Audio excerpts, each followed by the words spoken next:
الكروت بتتكلم النهاردة، بتقول حاجة مهمة جدا، حاجة لازم تسمعها دلوقتي. استنى، متقفلش، اللي هقوله ده ممكن ينقذك من مصيبة كبيرة.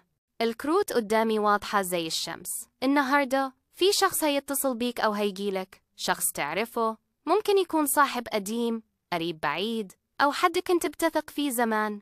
هيقولك إنه في ورطة، محتاج فلوس بسرعة. هيحكي لك قصة مؤثرة جدا، ممكن يقولك والله مالش غيرك أو أنت آخر أمل ليا.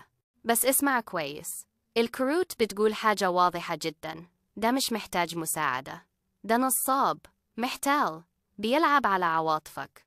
لو اديته الفلوس مش هتشوفها تاني، ولا هتشوفه هو كمان، هيختفي زي ما الدخان بيختفي في الهواء.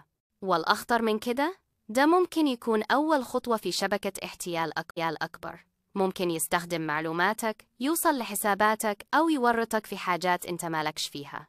لما الشخص ده يتصل بيك، قوله لأ، متترددش، متخليش العواطف تغلبك. حياتك وفلوسك أهم من أي كلام معسول. الكون بعتلك الإشارة دي النهاردة، دلوقتي، عشان تحمي نفسك. متنساش، الكروت ما بتكدبش، والعرافة دايما بتحميك من الشر اللي أنت مش شايفه. احفظ كلامي ده وشوف بنفسك.